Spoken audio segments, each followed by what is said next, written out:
All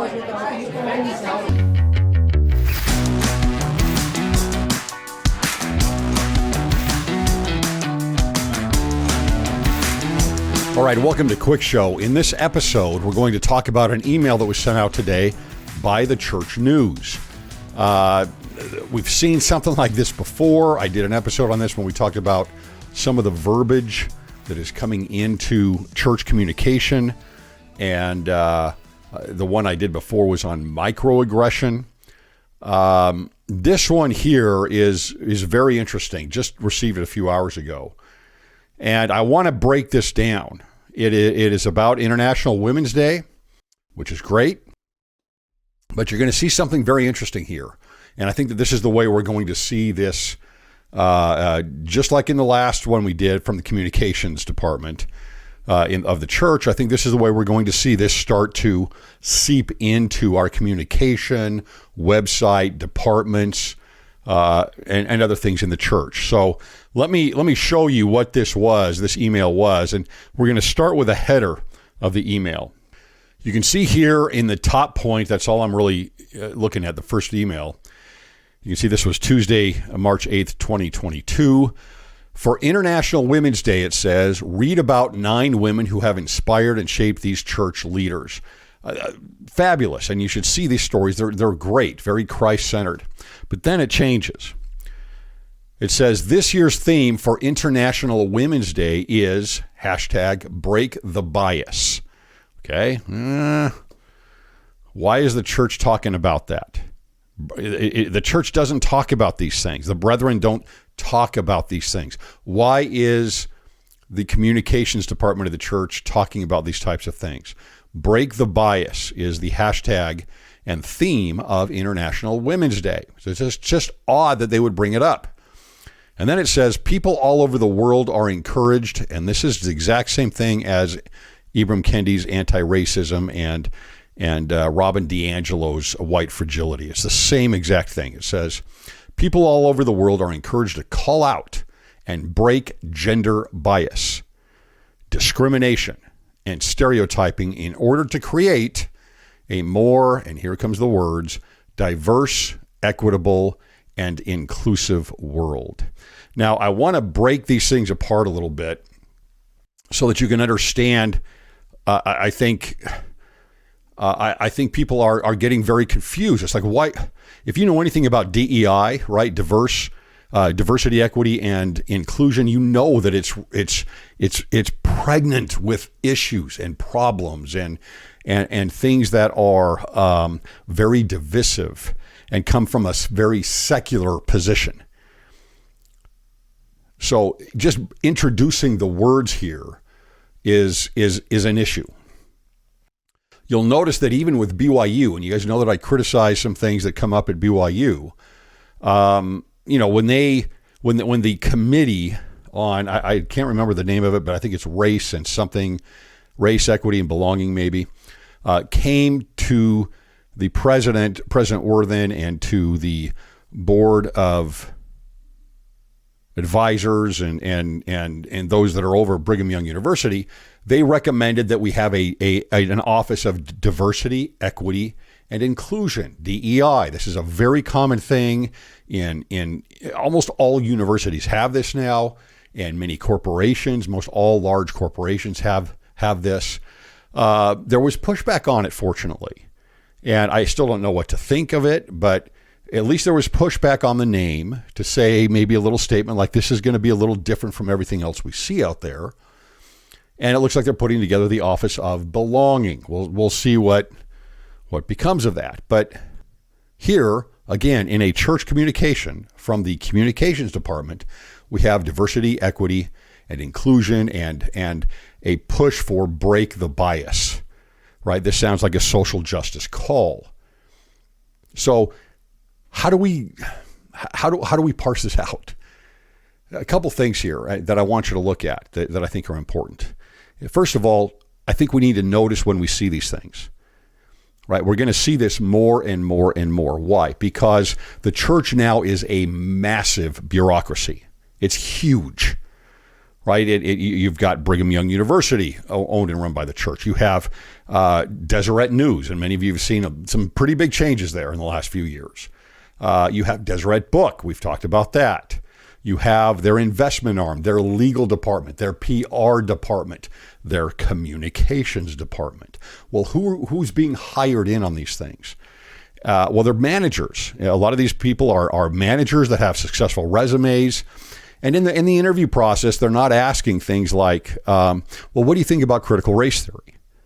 Or what do you think about diversity, equity, and inclusion necessarily? Or what do you think of Ibram Kendi's anti-racism? And so, they've got successful histories where they work, they come in, they're promoted, or they're given charge of content like this. And what they bring with them, oftentimes from somewhere different, is a lot of verbiage that has to do with critical social justice. Again, it's just bizarre that from the church, a church news email, you have this kind of focus on some type of put your fist in the air and social justice, break the bias. Why does the author here, why does she include the theme of International Women's Day? And I don't have any big thing against International Women's Day. It's certainly not a radical organization at all. This is not about that. This is about parsing these things out, because people are going to get very confused and disappointed. But we've got to look at this. This is not the brethren. This is not the brethren. Now, if they start saying these things, then we can have a different discussion. But for the most part, as in Elder Oaks or President Oaks' devotional at BYU in 2020, he talks about take these things apart, look at the underlying political issues. A lot of them are radical. For example, if I was looking at a parallel to what he says about, President Oaks says about Black Lives Matter, right? He says, of course, Black Lives Matter. But then he goes on and says, hey, careful with the underlying political issues here, especially when it comes to the church. Well, here's the same thing. Well, of course we want diversity. Of course we want, equitable is a little bit different, but at least we want equality of opportunity. And of course we want an inclusive world. But what is underneath it? What comes with those words? What is the meaning behind them? What is the praxis that is going to follow with diversity, equity, and inclusion? We need clear thinking. But this is from the communications department. So when we see these things, you've got to say to yourself, okay, well, this isn't general conference. This is not coming from the pulpit. This is coming from someone in the communications department who's in charge of these emails and who wrote this article, right? Somebody wrote this article and someone put this together. So the second thing I would look at is, why are they including this in the title of the email? Remember when I did the one on microaggression, that was a small little thing from the kind woman that wrote the article. She brought up microaggression. It was almost nothing to do with the article at all, right? I brought it up because, again, why did they put it in the header? See, someone is trying to put these things out there, is what I see, or a group of people are trying to introduce these words into the church and these phrases. But we've got to separate that. And you know what? I'm sorry, but we're going to have to expect more and more of it from all of these different departments in this large bureaucracy. Now, if we go to the article that is referred to in the email, here's what the opening, again, we're going to parse this out because there's two very different things happening here. At the beginning of the article, this is in the church news, it says, International Women's Day is celebrated worldwide annually on March 8th and has been observed since 1911. Again, it's not a radical organization. Some things that we all might not agree with or agree with fully. Regardless, it's not a radical organization or a movement or anything like that. It is a global day celebrating the social, economic, cultural, and political achievements of women. Great, wonderful, right? I wonder how much is celebrated there about women being mothers. I don't know enough about the organization. I don't know. The day also marks a call to action for accelerating women's equality, according to internationalwomensday.com. So here are the church news. Regardless of what you think of the political, whether you're for it or against it, the church news puts a link, right? This is a link to internationalwomensday.com in here to go to it. Now, if you think there aren't going to be political issues in there under that, then I don't know what to say. There's going to be plenty of them. And then they bring this up. And again, you're going to see here in a minute, the bulk of this article has nothing to do with these things. But then they bring this up. Then they also want to talk about the theme of internationalwomensday.org. Why are we doing this?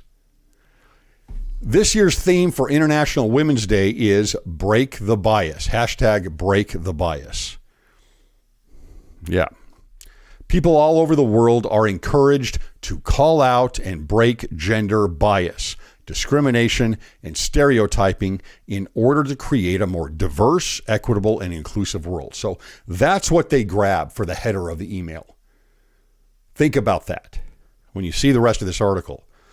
And then, in observance of this day, each member of the Relief Society, young women, and primary general presidencies published Tuesday morning on social media stories about women who inspire them. That's fabulous. That's wonderful, right? That part is great. It's supporting women. You can look at International Women's Day similar to something that we have like with Mother's Day, right? It's of course we want to celebrate women.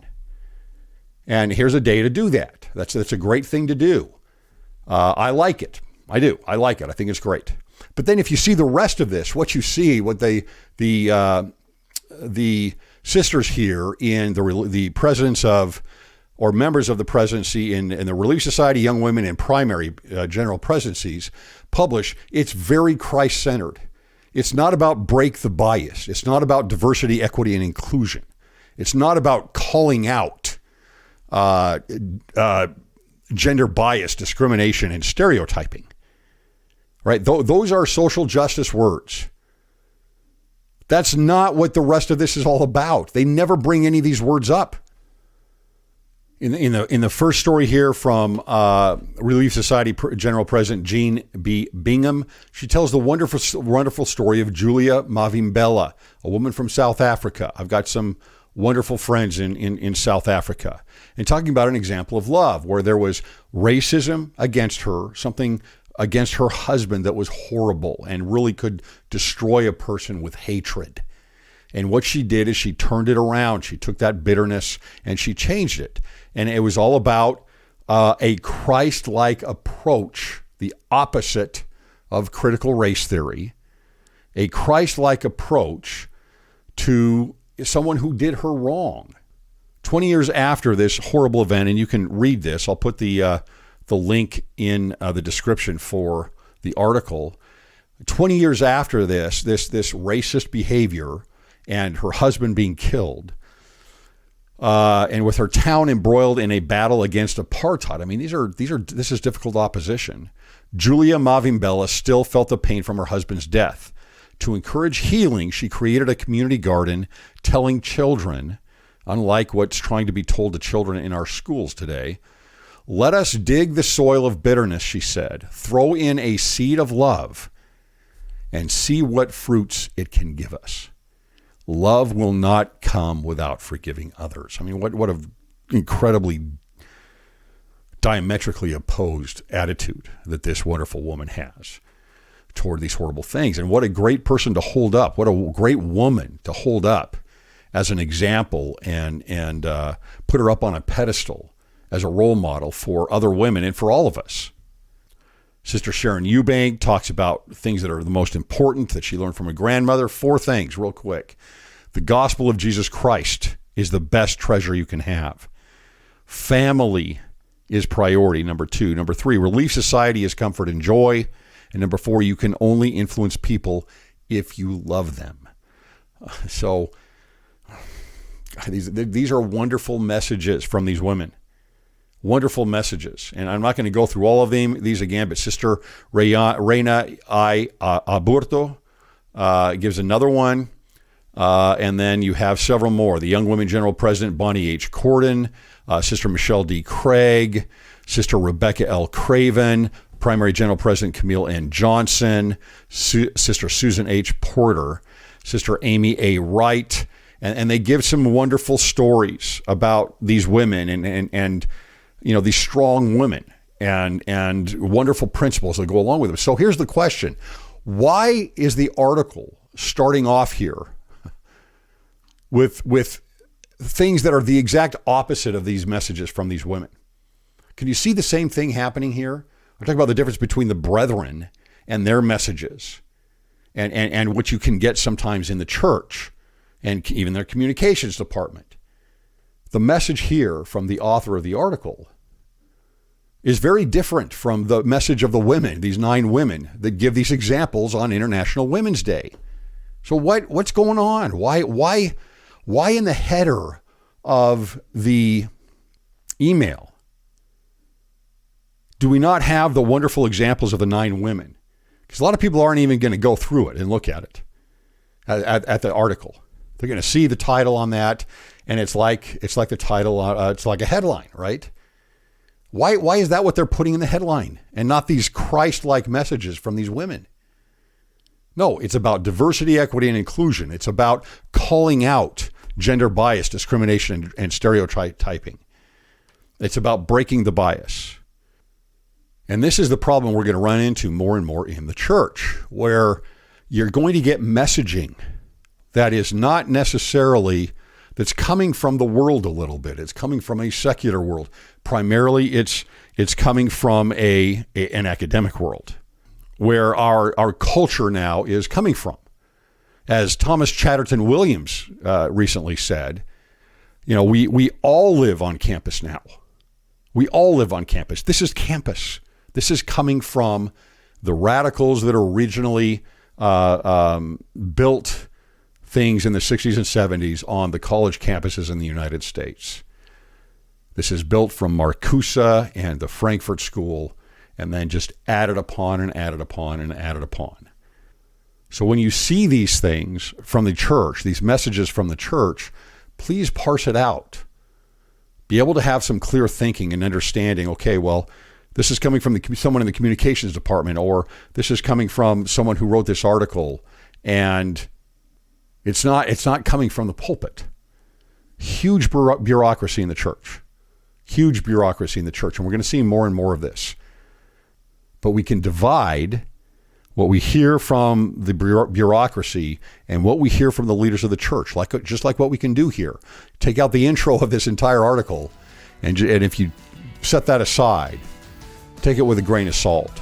Understand that people are bringing in other types of thought processes and ideologies with them as they come into positions in the church in a large organization. Take that intro out and look at the 9 examples from the women that are leaders of the church, and you get 2 starkly different messages. Thanks for listening.